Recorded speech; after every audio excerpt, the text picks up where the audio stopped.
C'est bon, vous nous entendez? Bonsoir. Ouais. Pour une fois qu'on entend les femmes. Alors, ces dernières années, on a assisté à une prise de conscience de l'urgence climatique. Et en parallèle de ce mouvement-là, a pris forme un autre mouvement, celui de la libération de la parole des femmes. MeToo, dans le monde, c'est des femmes et des minorisés de genre qui se sont levées un peu partout pour faire entendre leur voix. On dit souvent que la France est passée à côté du mouvement MeToo, mais les associations féministes et le mouvement social maintiennent coûte que coûte. Et pour ça, déjà, nous devons les remercier. Merci.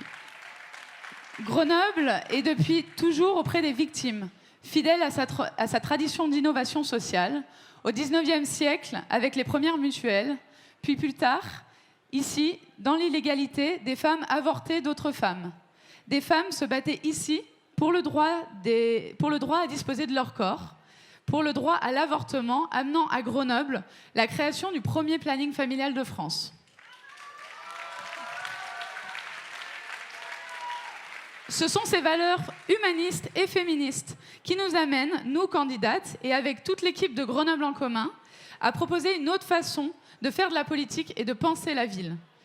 Ce projet de ville post-MeToo, on le retrouve dans celui qui est porté par Grenoble en commun, une ville sans relou, qui lutte activement contre les violences sexistes et sexuelles, qui assume pleinement de se battre pour l'égalité partout et tant qu'il faudra.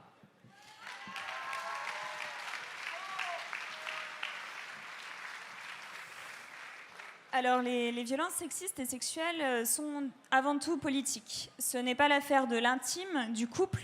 Elles sont là pour réaffirmer un système.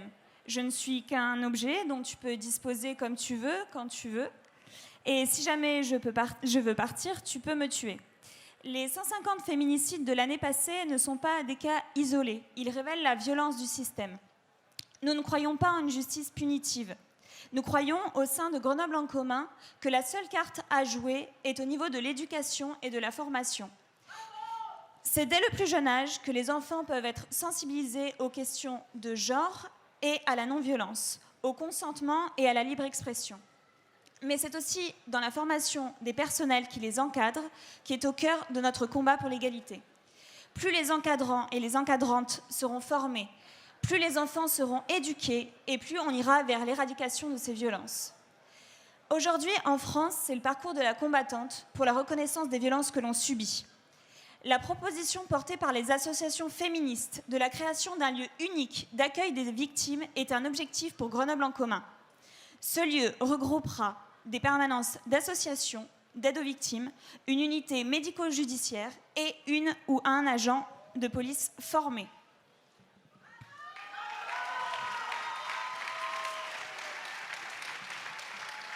Nous devons aussi prévenir ces violences.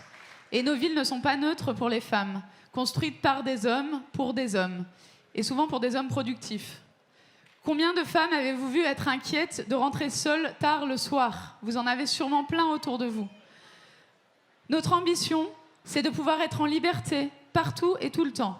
Grenoble sans relou, c'est l'ambition d'une mobilisation générale face à la banalisation de ces violences.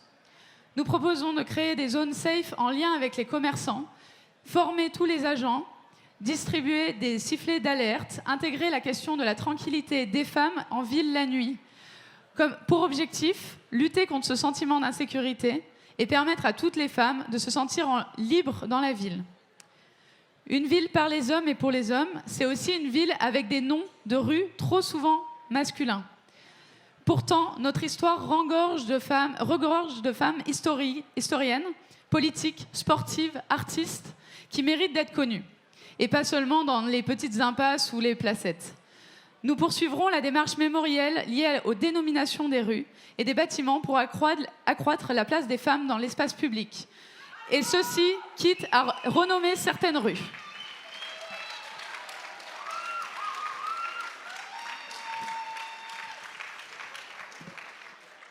Vous l'aurez compris, tout est politique, que ce soit dans le privé, où s'exercent les violences domestiques, ou le public, où sévit et se vit du harcèlement de rue au nom d'hommes qu'elle porte.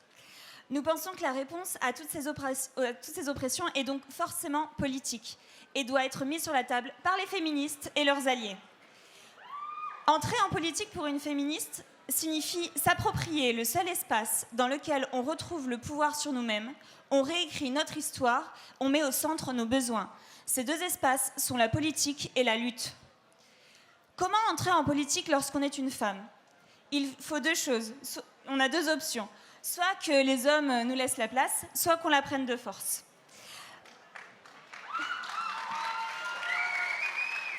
Alors, vous allez me dire que j'ai un temps de retard. Finalement, il y a une loi sur la parité des hommes et des femmes en politique qui est sortie en 2000. Et si cette loi était en fait un garde-fou pour nous empêcher de prendre plus de 50% des places, des listes ont été sanctionnées parce que trop de femmes. La réciproque n'est toujours pas vraie.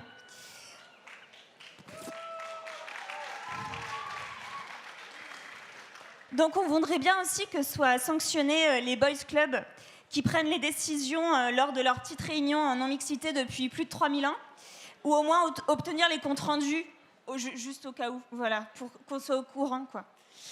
Donc nous ne sommes pas là pour quémander les miettes, vous demander de nous inclure dans votre système, c'est non. On veut le renverser, on ne veut pas une part du gâteau, on veut changer la recette.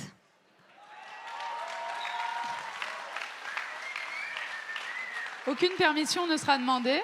D'ailleurs, aucune n'a jamais été obtenue sans combattre. Je suis sûre que vous le savez, pour beaucoup de vous qui sont dans les mouvements. Nous organisons ensemble une déferlante politique, un reversement de culture. Mais pas juste nous deux. Individuellement, on ne peut pas grand-chose. C'est pourquoi nous nous organisons au sein de Grenoble en commun pour une arrivée massive de féministes et d'alliés, pour qu'à l'échelle locale, les choses changent. Toujours plus vite, parce qu'on n'a plus le temps. Alors, ciao le vieux monde, place aux nôtres, place pour les nôtres. Merci. Merci.